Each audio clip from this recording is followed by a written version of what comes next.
आज लॉ खुल गया है। 127 कॉन्स्टिट्यूशनल अमेंडमेंट बिल 2021 बिल लेकर सरकार आई है और उस पर सबकी सहमति बनी। हम चर्चा भी कर रहे हैं। पेगासस के बारे में शाम को बात करेंगे। बिल ऐतिहासिक है, बिल क्रांतिकारी है, लेकिन अगर ये क्रांतिकारी है तो इस क्रांति का श्रेय महाराष्ट्र में चल रहा मराठा क्रांति आंदोलन को देना पड़ेगा। इसकी वजह से आपको ये बिल लाना पड़ा। अपने हक के लिए लाखों मराठा युवक बच्चे सड़क पर उतरे और बहुत ही डिसिप्लिन तरीके से आंदोलन किया, लेकिन कहीं भी लॉ एंड ऑर्डर का समस्या खड़ी नहीं हुई। ना किसी के ऊपर पत्थर पड़ा, ना कहीं एक शीशा टूटा। और इसके लिए सरकार को आज हमको ये बिल लाना पड़ रहा है। इस विधेयक के तहत राज्य सरकार का ओबीसी के लिए आरक्षण की सूची तैयार करने और अपने हिसाब से उन्हें आरक्षण देने का अधिकार मिल जाएगा। और इसके लिए महाराष्ट्र के मुख्यमंत्री उद्धव ठाकरे जी, डिप्टी सीएम अजित पवार, अशोक चव्हाण सब दिल्ली में आए, प्रधानमंत्री जी से मिले और आग्रह किया कि जब तक आप ये अमेंडमेंट नहीं करेंगे तब तक हम आगे नहीं जा सकते। महाराष्ट्र में मराठा समाज ने एक लंबी लड़ाई इसके लिए लड़ाई है। और लेकिन क्या इस संशोधन के बाद मराठा आरक्षण का मार्ग साफ हो जाएगा? मुझे लगता है नहीं, और इंतजार करना पड़ेगा। क्योंकि 5 में जो सुप्रीम कोर्ट ने जो फैसला दिया है कि मराठा आरक्षण का जो कानून महाराष्ट्र के असेंबली में बनाया था उसे सुप्रीम कोर्ट ने खत्म कर दिया। किसी समाज को सामाजिक शैक्षणिक रूप से पिछड़ा घोषित करने का अधिकार राज्यों को नहीं बल्कि केंद्र को है। ये जब कहा तो महाराष्ट्र में बहुत बड़ा हंगामा हो गया, वापस आंदोलन शुरू हो गया और कोर्ट ने 1992 के इंदिरा साहनी वर्सेस केंद्र सरकार मामले का जो फैसला है वो कायम रखा। वो फैसला क्या था कि किसी भी आधार पर रिजर्वेशन का कोटा 50% से ज्यादा होने पर जो रोक लगाई गई थी वो कायम रही। राज्य अपनी तरफ से रिजर्वेशन की लिस्ट में किसी और कम्युनिटी का नाम नहीं जोड़ सकते और ये फैसला national commission for backward class करेगा।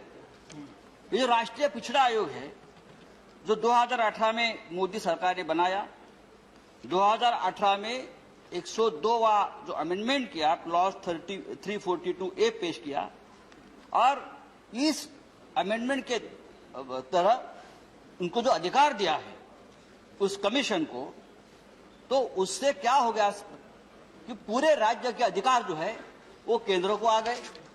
उसी वक्त सब ने चेतावनी दी थी कि इतने ज्यादा अधिकार आप एक कमीशन को, केंद्र को मत देना और राज्य के अधिकार मत छीनना।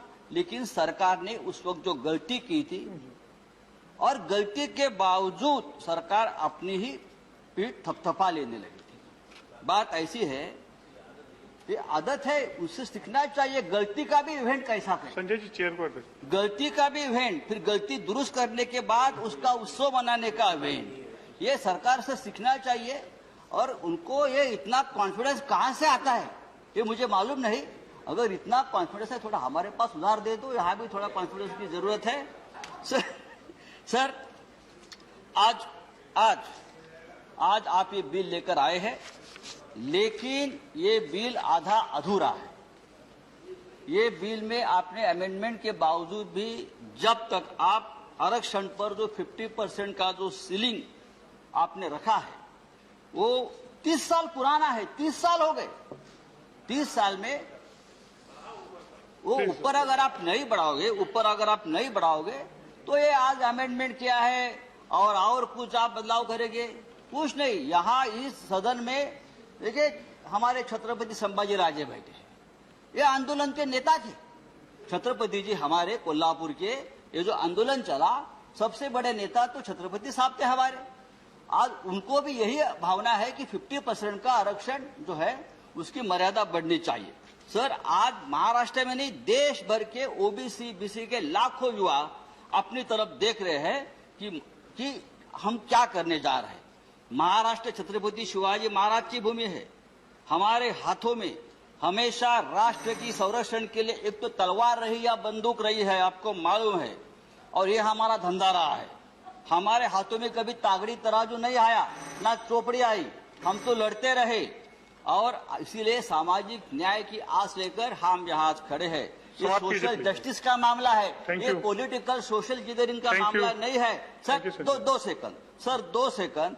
छत्रपति शिवाजी महाराज के वंशज शाहू महाराज ने अपने राज्य कोल्हापुर में सामाजिक न्याय स्थापित करने के लिए पहले इस देश में सबसे पहले कदम उठाई थी। 26 जुलाई 1902 यानी 119 साल पहले छत्रपति शाहू जी महाराज ने यह ऐलान कर दिया था कि उनके राज्य में सभी सरकारी नौकरियां और स्कूल कॉलेज में अब से दलित, पिछड़ों और आदिवासियों के लिए 50% आरक्षण दिया जाएगा।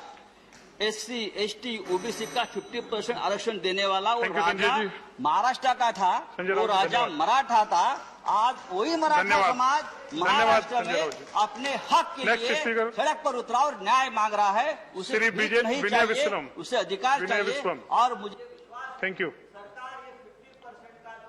धन्यवाद, धन्यवाद। श्री विनय विश्वम, नॉट प्रेजेंट।